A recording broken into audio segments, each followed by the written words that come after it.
তোমার প্রভুর পক্ষ থেকে তোমাদের প্রতি ওয়াবিল ওয়ালিদাইনি ইহসানা, তোমাদের মাতা পিতার সাথে মাতা পিতার সহিত মা বাবার সহিত এহসানের সহিত নম্র ভাষায় ভদ্র ভাষায় নরম কথা দিয়া তোমাদের মা বাবার সহিত তোমরা ভালো ব্যবহার করবা।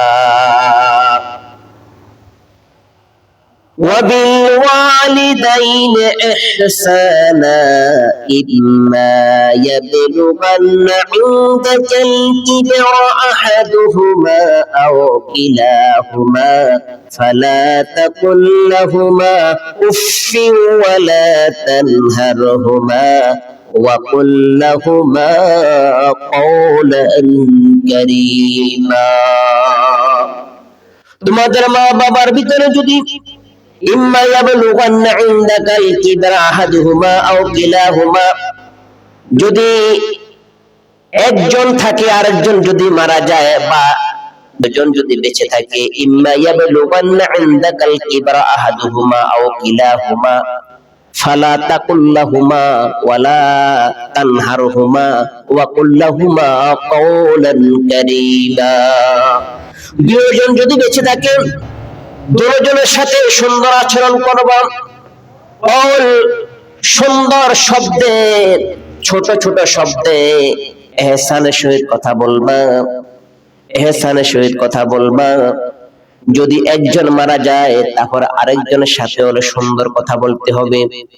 ইম্মা ইয়াবলুগান্না ইনদাকাল কিবরা আহাদুহুমা আও কিলাহুমা فلا تقل لهما أف ولا تنهرهما وقل لهما قولا كريما।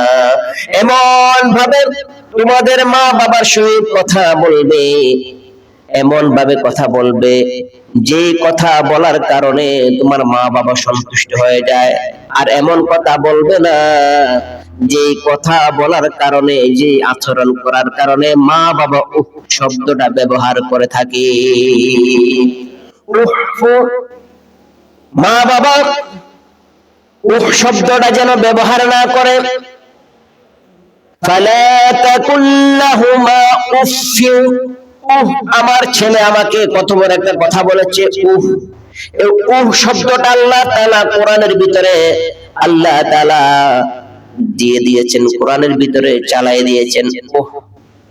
আল্লাহ তাআলা বলতেছেন ওয়া কুল লাহুমা কাওলান কারীমা, আল্লাহ তাআলা বলেন এমন সুন্দর ভাবে আচরণ করবা যেন উহু শব্দ যেন তোমার মা বাবা করতে না পারে। واخفض لهما جناح الذل من الرحمة, রহমতের দৃষ্টিতে তোমাদের মা বাবার দিকে তাকাইবা, রহমতের সহিত ইহসানের সহিত মা বাবার দিকে তাকাইবা। واخفض لهما جناح الذل من الرحمة وقل رب ارحمهما كما ربياني صغيرا। আর তোমার মা বাবার জন্য, তোমার মা বাবার জন্য তোমরা দোয়া করবা রব্বি রহমহুমা কামা রব্বায়ানি সগীরা।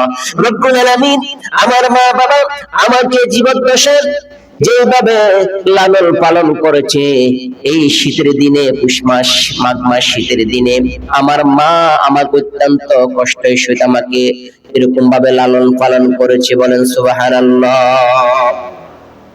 মেরা দোস্ত আর ভাই বুজুর্গ, এই জন্য মা বাবার সহিত সুন্দর আচরণ করা কার হুকুম? আল্লাহর হুকুম।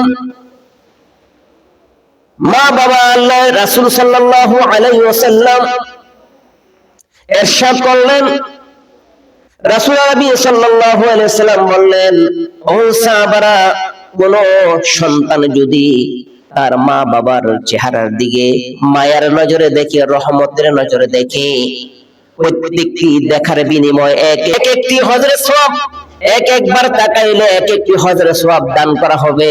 ইহসানের সহিত মায়ার সহিত দাঁড়ায় মাকে দেখে বলবে, মা তুমি মনে আজকে কিছু খাও নাই, মা তোমার পান আছে কিনা, মা তুমি কিছু খাইছো কিনা, মা তোমার কাছে শীত লাগতেছে কিনা, মা তোমার কিছু লাগবে কিনা।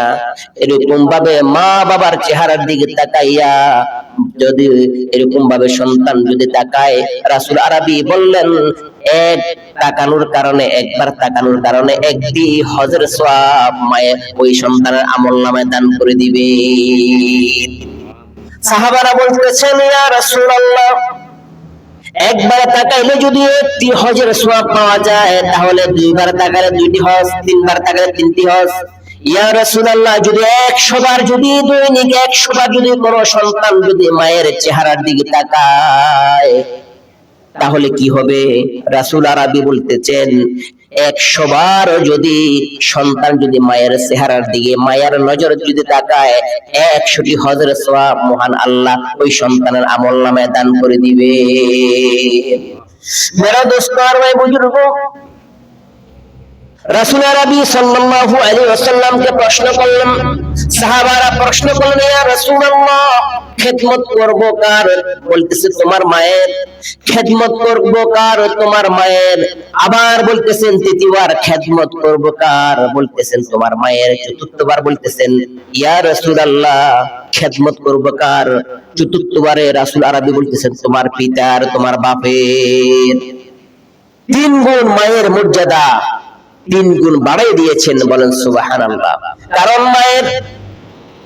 মায়ের হক বেশি, মায়ের হক বেশি। কারণ সন্তানকে 10 মাস 10 দিন বাবা পেটে ধারণ করে নাই, মায়ে পেটে ধারণ করেছে আবার 2 থেকে 2.5 বছর।